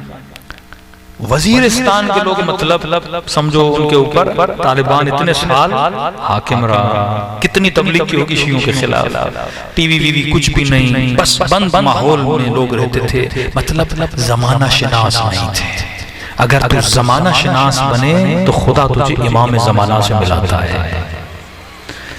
का जैसे आशूरा का जुलूस निकला, ये गली में खड़े होकर पूछने लगे ये कौन लोग हैं? तो सबने कहा ये शिया। अब पहली मर्तबा इन्होंने सुना शिया का। इन्होंने जिंदगी में कभी शिया देखा? अगर मिल जाए तो सीधा मार देते थे। देखा तो इन्होंने शियों को था नहीं। का शिया है कहाँ? का वो आंखें फाड़ फाड़ के देख रहा था, और ये बंदा कह रहा है मुझे बोल रहा था यार ये तो हम जैसे दिखते हैं। क्या मतलब हम जैसे दिखते हैं? ज़ाहिर इंसान इंसान जैसा दिखते हैं। हमारे मुफ्ती ने बोला था इनके बड़े बड़े कान होते हैं।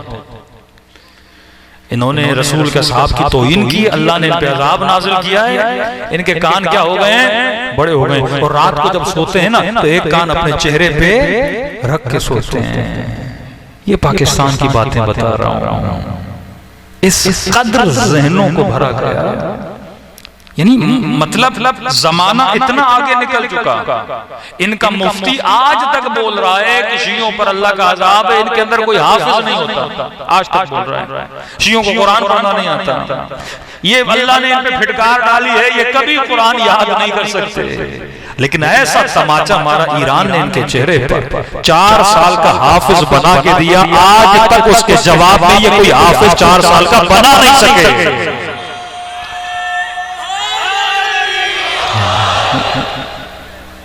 कुरान के इंटरनेशनल मुकाबले ईरान में होते हैं। इतना बंदा अंधा हो जाए। मिस्र, ट्यूनिस, जितने अरब ममालिक हैं, अल जज़ायर, सारे कहाँ आते हैं इस वक्त? पहले मिस्र में होते थे, अब ईरान में होते हैं। और हर साल हिफ्ज़ कुरान में जीता कौन है? शिया जीता है। हमेशा हर साल हिफ्ज़ कुरान का जो इंटरनेशनल मुकाबला होता है उसमें शिया जीता है। लेकिन जिनके दिलों पे खुदा मोहर लगा दे ना, उन लोगों को कभी हिदायत मिलने वाली नहीं है। अब इन्होंने देखा भाई ये जो मुसलमान बने, मुसलमान बनने के बाद एक फिरका है जो अभी तक अंग्रेजों को अट्रैक्ट कर रहा है अपनी तरफ, जिसका नाम शिया है, जिन्होंने हुकूमत बनाई, जिनमें थोड़ा तादुल है, जिनमें वो सख्ती नहीं जो दूसरे मकातिब में है। अंग्रेज बोलते हैं शिया थोड़े मॉडर्न हैं, जमाने के साथ चलने वाले लोग हैं।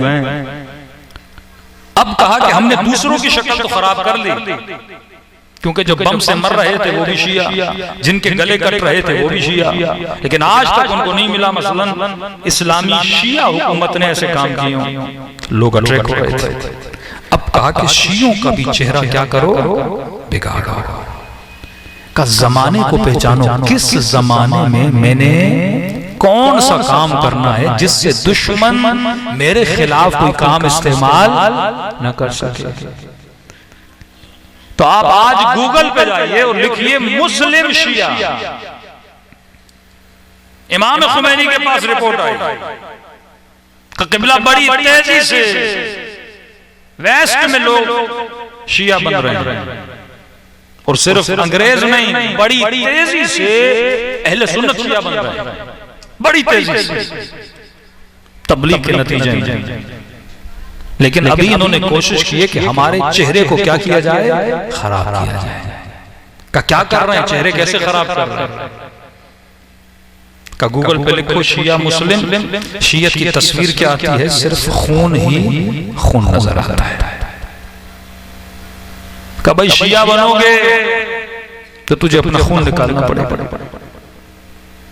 अब उसे क्या पता कि करबला का वाकया क्या है, उसे क्या पता गम की दास्तान क्या है, उसे क्या पता मातम क्या है, उसे क्या पता अज़ाए हुसैन क्या है, उसे क्या पता फदाकारी का जज्बा क्या, उसे क्या पता ये मोमिन जो कर रहा है किस लिए कर रहा है और क्यों कर रहा है, उसे कोई कुछ भी नहीं पता। उसे फौरन एक तस्वीर दिखाई, एक मोमिन के हाथ में बच्चा, ये लुबनान का वाकया बता रहा है, एक मोमिन के हाथ में बच्चा है और वो अपने 6 महीने के बच्चे के सर पे तलवार मार रहा है। अब वो तो अकीदत में कर रहा है ना, लेकिन देखने वाले को क्या पता ये क्यों कर रहा है। कहा दुश्मन को कोई ऐसा मौका न दो जिससे वो तेरे खिलाफ हथियार बना के तुझे जलील कर सके। अब मोमिन आया आलम के सामने सजदा किया, जुलजना को देखा सजदा किया, मौला अली के हरम गए, वहां सारे सजदे में चले गए। भाई सजदा क्यों कर रहे हो? मौलाना हम तो अल्लाह का शुक्र अदा कर रहे हैं, अली की ज़ियारत हुई, अल्लाह को सजदा कर रहे हैं, आलम की ज़ियारत हुई, अल्लाह को सजदा कर रहे हैं, मौला की सवारी नजर आ गई, हमने सजदा किया, सजदे शुक्र किया। मैंने कहा बंदे खुदा तेरी नीयत का तुझे पता है, दुश्मन को क्या पता? या तो अपनी नीयत सर पे लगा ले कि मैं सजदा किसे कर रहा हूं। वो तो एक फोटो निकालेगा, सामने जुलजना नीचे तू, सामने अली की जरी नीचे तू, सामने आलम नीचे तू, बोलेगा ये देख मुशरिक। हम पहले से बोलते थे शिया लकड़ियों को, जरियों को और घोड़ों को सजदा करते हैं। अब बैठ के मिंबर पे वजाहतें दो। ऐसा काम करते क्यों हो जिससे वजाहत देनी पड़े? अक्लमंद बन, जमाना शिनास बन। देख तो सही दुश्मन तेरे खिलाफ कौन सा प्रोपेगंडा कर रहा है। इमाम खुमैनी के पास सारी सूरत। खुमैनी वो मुज्तहिद थे जो जमाना शिनास थे। अगर जमाना शिनास ना होता इतनी बड़ी हुकूमत को न गिराते, जिसके नतीजे में मिलियंस ऑफ शिया आज तक बने। आपको अंदाजा नहीं, अफ्रीका जाइए, तंजानिया जाइए, साउथ अफ्रीका जाइए, मदारिस, मकातिब, इतने लोग शिया बन रहे हैं। आपकी सोच है सिर्फ अल जज़ायर में 1 करोड़ लोग शिया बन चुके हैं इनकलाब इस्लामी के नतीजे में। जरूरी नहीं कि हर मुज्तहिद जमाना शनास, कई मुज्तहिद थे जमाना शनास नहीं थे। खुद इमाम खुमैनी के जमाने में थे, वो लड़ते थे इमाम खुमैनी से, आप गलत करें वो गलत करें। वो कहते भाई जमाना ऐसा आ चुका है, हर जमाने में हुक्म वैसा नहीं होता जैसा हुक्म पिछले जमाने में था। तुझे अपने जमाने को देखकर अमल करना होता है। मकसद क्या है कि आजादारी बढ़े? मकसद क्या है कि मकतब का नाम रोशन हो? या मेरा मकसद ये कि मुझे बदनाम किया जाए? अब तेरी लाख नियतों में अली को सजदा नहीं कर रहा, खुदा को सजदा कर रहा हूं, लेकिन किसी ऐसी जगह पे न कर जिससे नुकसान किसको हो? शियत को। फिर ये पिक्चर दिखा के बोलेंगे शिया मुशरिक है, फिर कुरान की आयत पढ़ेंगे शिया वाजिबुल कत्ल है, फिर एक बम लगाएंगे शिया ऐसे ही मुफ्त में फ्री में चले गए। फिर इन कत्ल का जिम्मेदार कौन? आज दुश्मन की सबसे बड़ी जिम्मेदारी कि शियत की इमेज को, पिक्चर को खराब किया जाए। फिर खुमैनी ने फतवा दिया कि आजादारी में कोई भी ऐसा काम न करो जिससे मकतब की तस्वीर खराब हो जाए, जिससे मकतब की फिक्र खराब हो जाए। वरना जितनी मोहब्बत तुझे इमाम हुसैन से है उतनी मोहब्बत उलमा को इमाम हुसैन से। 8 साल 2.5 लाख लोगों ने शहादतें दी। 2.5 लाख लोग, मजाक नहीं है। एक माँ ने 5-5 बच्चे कुर्बान किए। लोग टैंकों के सामने सो गए हुकूमत इस्लामी बनाने के लिए। हमने कितनी कुर्बानियां दी? 2.5 लाख माओं ने अपने बच्चों को कुर्बान किया। अकीदा था हुसैनियत पे, तभी तो कुर्बान किया ना। लेकिन हदफ यह है कि मैं जमाना शिनास बनूं, अपने जमाने को पहचानूं। दूसरी चीज, इनकलाब के बाद या इस्लाम के बाद लोगों के दिलों में उलमा की एक मोहब्बत थी। अल उलमा वरसतुल अंबिया। एक इन्होंने ऐसा टोला बनाया जो उलमा को गालियां दे, मतलब उस इज्जत और एहतराम को क्या किया जाए? कम किया जाए। लेकिन ये टोला बना कैसे? ऐसे ये बोला कि मसलन भाई मराजे और उलमा आजादारी के दुश्मन है, जंजीर जनी के दुश्मन है, शायर हुसैनी के दुश्मन है। लेकिन ये नहीं बताया कि पसे मंजर क्या है। वो तो चाहते हैं आजादारी की शक्ल बने, बिगड़े ना। वो तो चाहते हैं मजलिस की शक्ल बने, क्योंकि हमारा मकसद सिर्फ ये नहीं कि ये टंडोला यार वाले शिया बने। हमारा मकसद ये है कि शियत की वो तस्वीर आलम इस्लाम में पेश की जाए कि जो भी बंदा देखे वो शियों की तरफ दौड़ता हुआ है। भाई शिया न्याज क्यों देते हैं? फलसफा न्याज का समझा है। और मुफ्ती मौलवी कहता है शियों का न्याज न खा। उसे भी पता है न्याज खाएगा, एक बार नमक खाएगा तो नमक हलाली जरूर करेगा।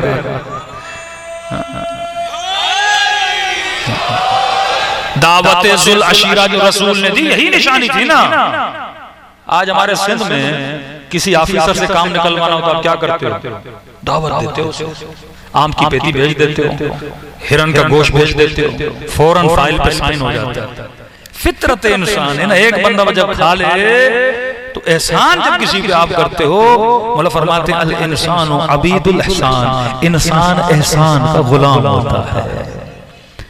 तभी मना करते हैं सबील नबीना, इनका न्याज ना। पता एक बार उसने न्याज खा लिया, मजा लग गया उसको, फिर रोज रोज हुसैन की मजलिस में आएगा, फिर मजलिस के जरिए कुछ बातें सुन के जाएगा, फिर हुसैन की मोहब्बत आएगी, फौरन मकतब इमाम हुसैन में आ जाएगा।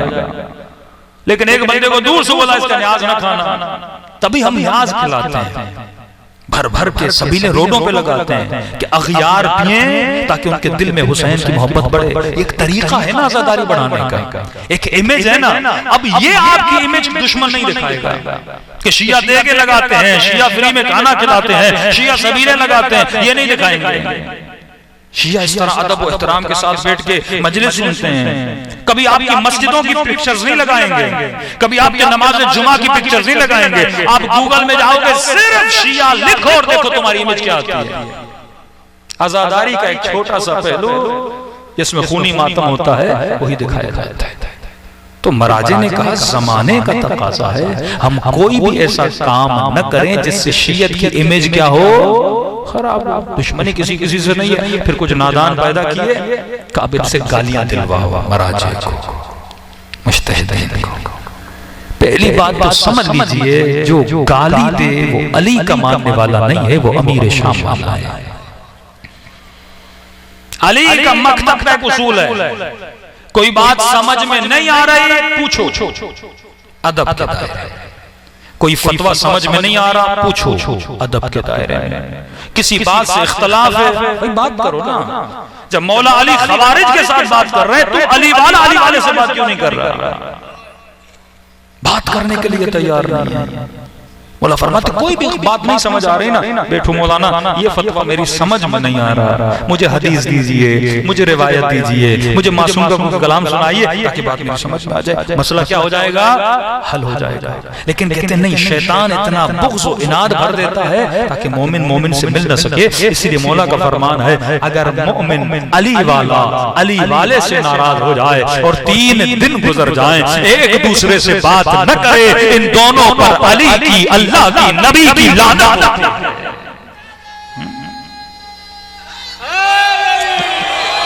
क्यों? घरों में भी झगड़े हो तो फौरन सुलह करो। इंसान हो, हैवान नहीं हो।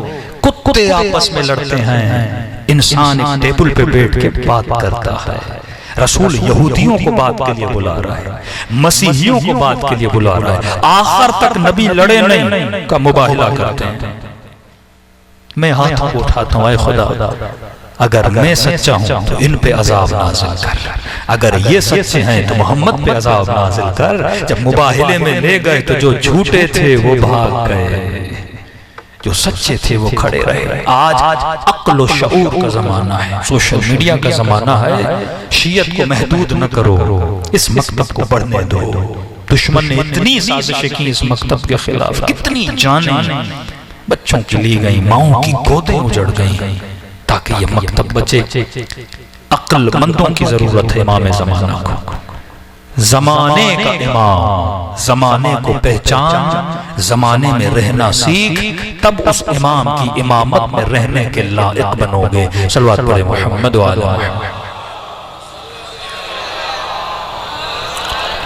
आले मोहम्मद। कई ऐसी चीजें हैं। अब कई आप मौलवी देखेंगे, मिट्टी के बर्तन में खाना खाना, बड़े बाल करना, बस रसूल ये करते थे, रसूल वो करते थे। जमाना शिनास नहीं है, तुझे जमाने के हिसाब से चलना पड़ता है। हाँ, हलाल और हराम का ख्याल कर, पर रहन सहन। एक मर्तबा मैं फकीरों में रहता हूँ, मेरी सवारी वो होनी चाहिए। एक मर्तबा अमीरों में रहता हूँ, सवारी वैसी होनी चाहिए। मसलन हम जब यूरोप जाते हैं, इंग्लैंड जाते हैं, वहाँ लोग जब रिसीव करने आते हैं, मसलन कई उलमा को बड़ी गाड़ियाँ लेकर आते हैं बाज़ इलाकों में, तो उनको बोलते हैं इतनी बड़ी गाड़ी क्यों? मौलाना यहाँ अगर छोटी गाड़ी हो तो लोग ये समझते हैं हमने आलिम को इज्जत नहीं दी। वहाँ का अपना माहौल है। अब एक बंदा थर जा रहा है, किसी गरीब इलाके जा रहे, वहां कोई वीगो पे जा रहा है, तो वहां फिर इंसान को वो हिसाब किताब रखना होता है। तो जमाना शिनास बन, मुझे किस जगह पे किस तरह जाना है, किस जगह पे कौन सी बात करनी है, किस तरह मैंने मकतबे अहले बैत को बढ़ाना है। आप सब अहले सुन्नत के साथ काम करते हैं, ऑफिस में होगे, कारोबार करोगे, 4 सुन्नी 1-2 वहाबी, मुख्तलिफ लोग, कभी हिंदुओं के साथ भी काम करते हो। पूछा करो भाई आप शियों के बारे में क्या सोचते हो, पूछो तो सही ना लोगों से। आपके लिए लोगों के जहन में तस्वीर क्या है, वो यही बोलेंगे जो मैं बोल रहा हूँ कि भाई नहीं हमें शिया नहीं बनना, आप अपने 6 महीने के बच्चों के साथ ये करते हो, हमारे साथ क्या करोगे। उनकी तस्वीरें आपने को शियत के लिए क्या है, तो इस तस्वीर को मैंने बदलना है। मैंने जमाने के हिसाब से मजहब की तबलीग करनी है, मजहब की तरवीज करनी है, और ऐसे कुछ खरीदे हुए बेवकूफों को इस मकतब में पैदा किया ताकि जवानों को बेअदब बनाया जाए। ऐसी ऐसी मजलिसें ये मुख्तलिफ सिंध के इलाकों में होती हैं जहाँ पे मजमे में खड़े होकर उलमा के नाम लेकर उन पर लानतें भेजी जाती है। मराजे पे लानोतान, या ये गुमराह हैं, भटके हुए हैं, या ये दुश्मन के खरीदे हुए एजेंट हैं जो लोगों के दिलों से उलमा की मोहब्बत को निकाल रहे हैं, यानी इनको मुखालिफे दीन कर रहे हैं। तो रसूल का काम था सिर्फ लोगों को दीनदार न बनाए, ऐसा दीनदार बनाए जैसा खुदा चाहता था। लेकिन अगर दीन में टेढ़ापन आ गया तो न ये आजादारी काम की, न ये मजलिस काम की, न ये इबादत काम की है। दीन वो काम का है जो सिरात मुस्तकीम पर हो और जिससे हुसैन भी राजी हो, खुदा भी राजी हो। सल्लल्लाहु अलैहि मोहम्मद व अलैहि।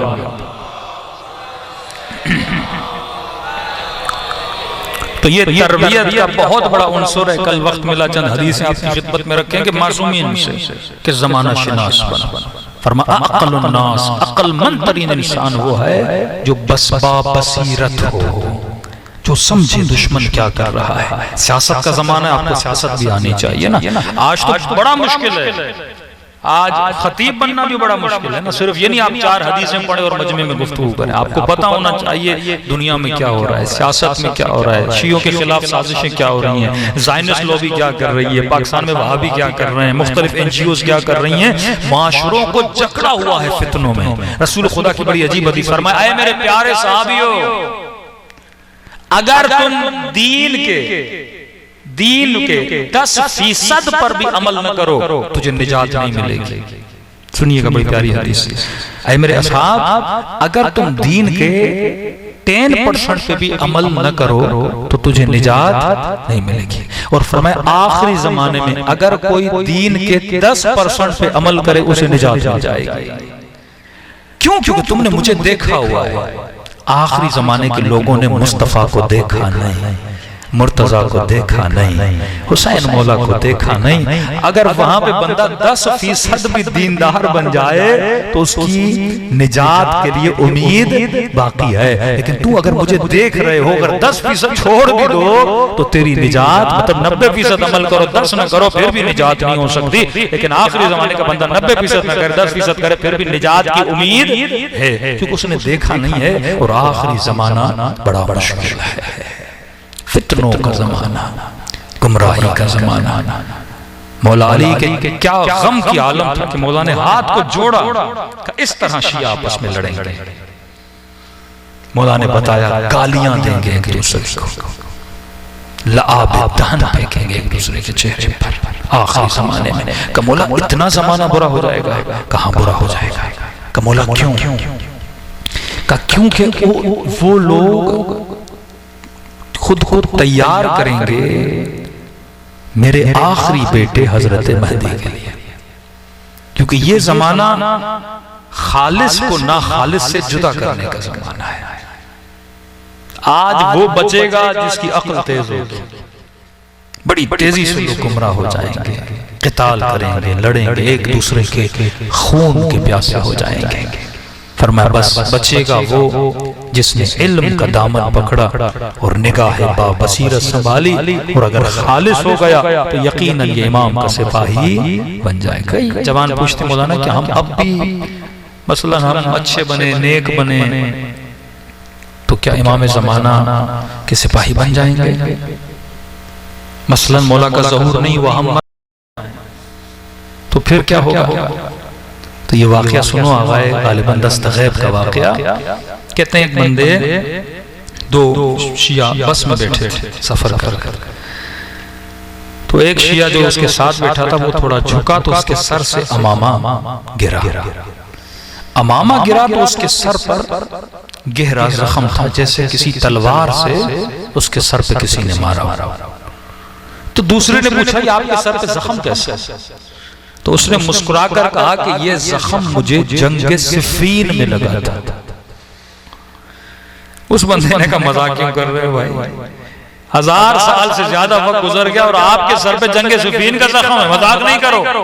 मजाक नहीं कर रहा, बात समझ में नहीं आई। जिस तरह तू मेरे साथ सफर कर रहा है, एक सफर में किसी नासबी के साथ कर रहा था।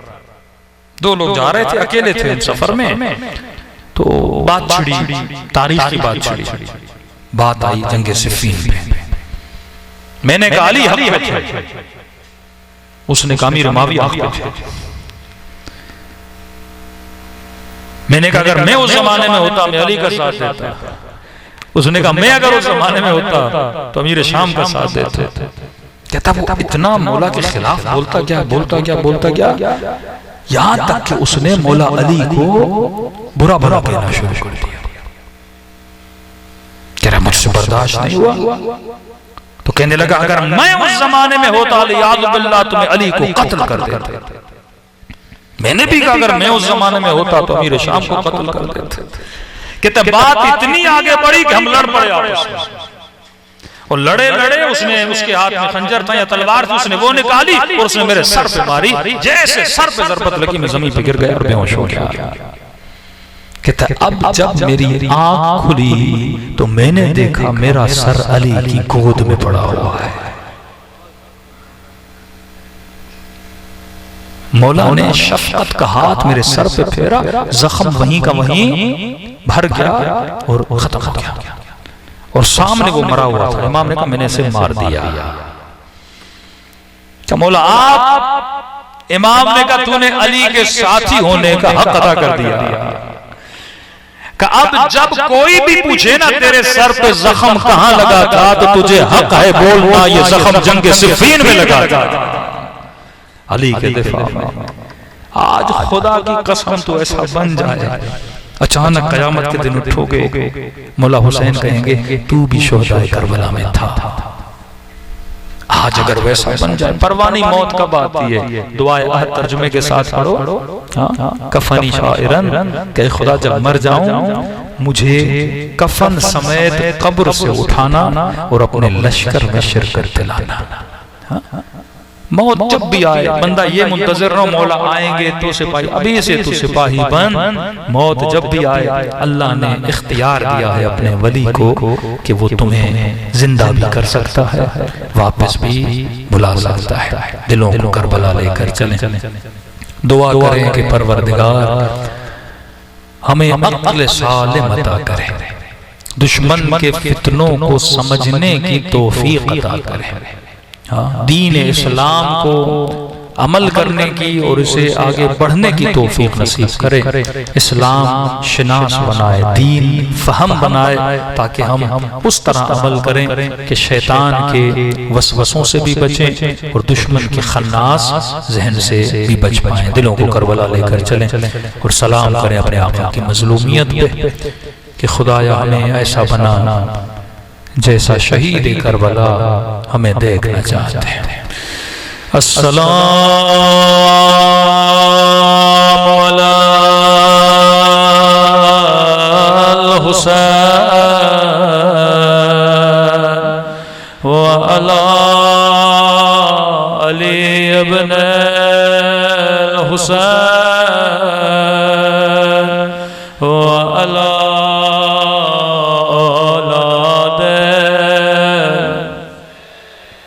आवाज थोड़ी बढ़ा दे। अस्सलामु अलल हुसैन व अला अली इब्न हुसैन व अला औलाद हुसैन व अला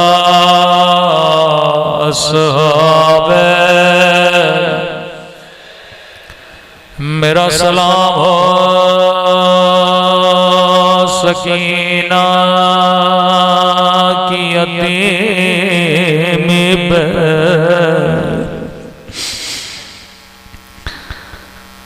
मेरा सलाम हो उस दर्द भरे मंजर पे जब सकीना ने अपने होठों को बाबा की कटी हुई गर्दन पे रखा था। रोकेगा बाबा मेरे गरीब बाबा, बाबा जालिम ने तेरी सकीना को तमाचे मार, बाबा जालिम ने मेरे दुर्छीन रोकेगा बाबा थोड़ी देर के लिए अपनी आंखें खोलो जरा मेरे जख्मी रुखसार देखो।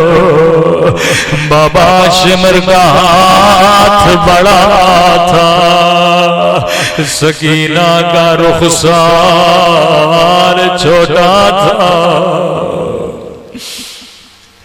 तभी फरमाया शियो जब जब पानी पियो मेरी सकीना को याद किया करो।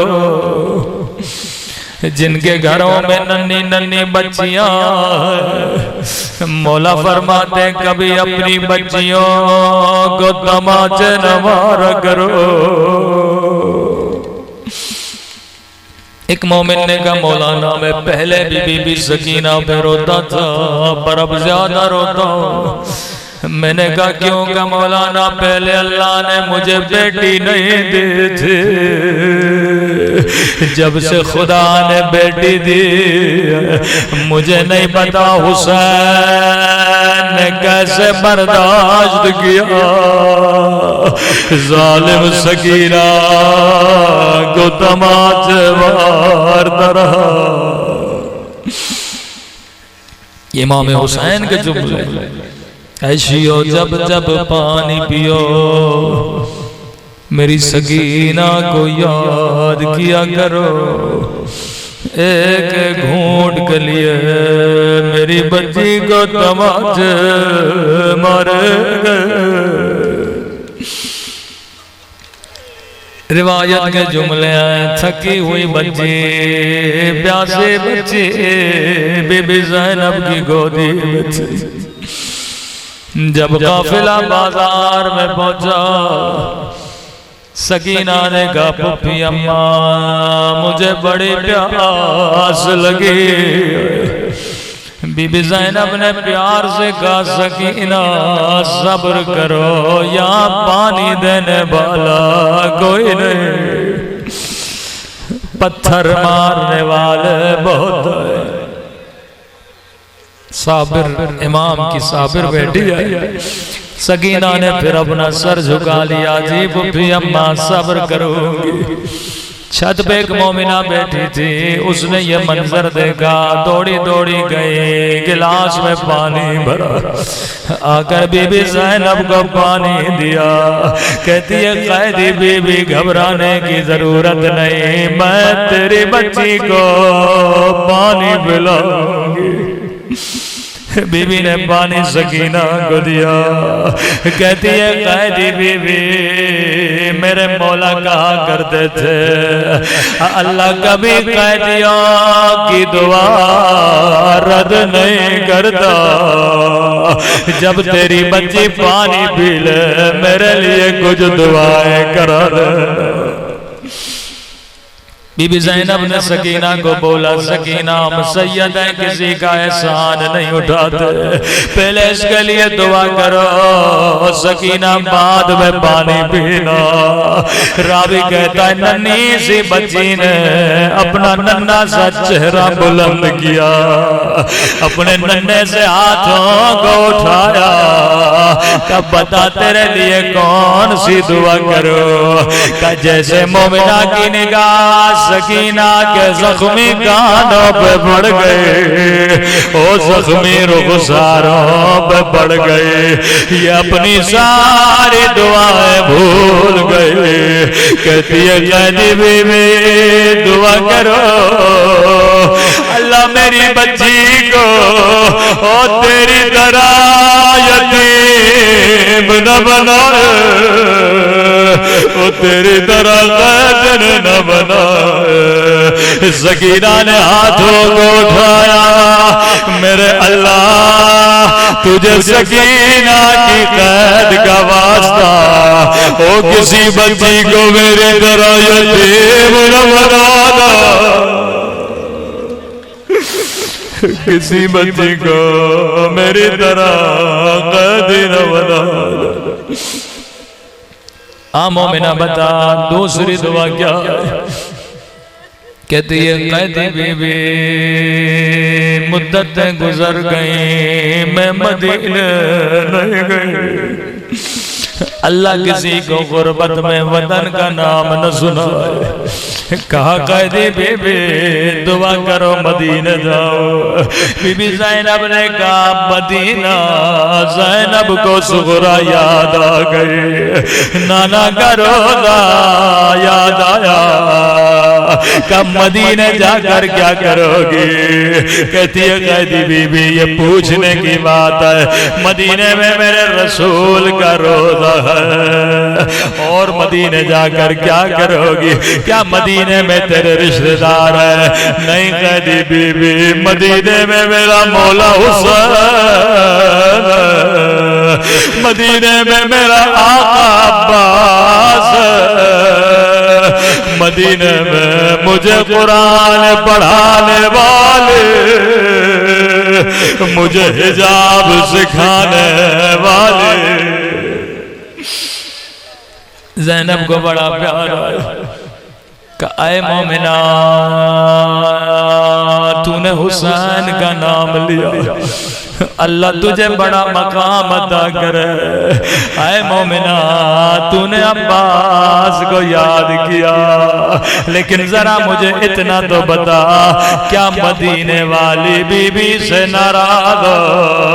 उसका तूने नाम नहीं बताया।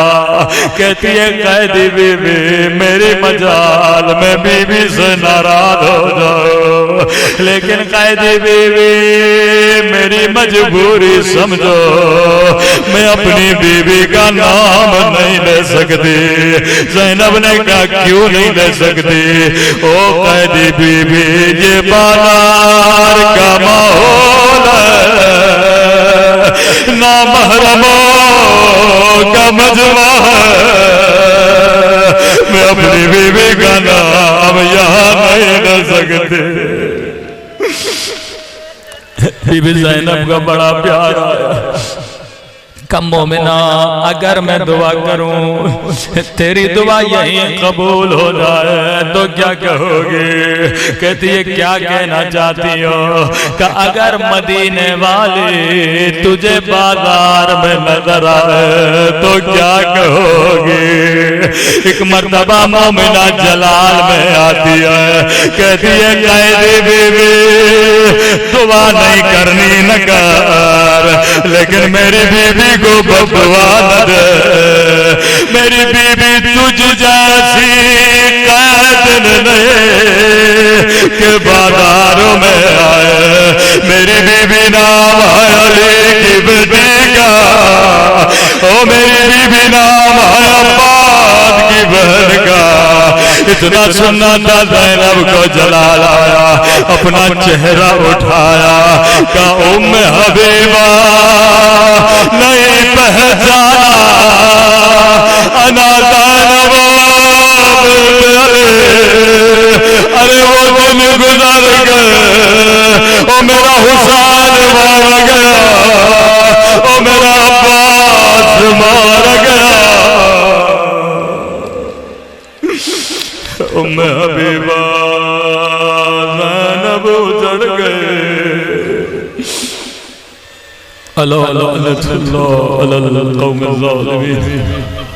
परवरदिगार तुझे बीबी ज़ैनब की असीरी का वास हमारे मौला और आका इमाम ज़माना का ज़हूर फरमा। ऐ खुदा हमारी माँ बहनों के पर्दों की हिफाजत फरमा, हमारे जवानों की गैरत की हिफाजत फरमा। आज के रोने का वास्ता खुदाया हम सबको कब्र के रोने से महफूज फरमा, हम सबको शफाअत इमाम हुसैन नसीब फरमा। जो बीमार हैं उन्हें शफाए कामिला अजला नसीब फरमा, जो बे औलाद हैं उन्हें औलाद नेक व सालिह अता फरमा, जो मांगा नहीं मांगा अपने खजाने कुदरत से हम सबको अता फरमा। रब्बना तक़ब्बल मिन्ना इन्नका अंतस समीउद दुआ।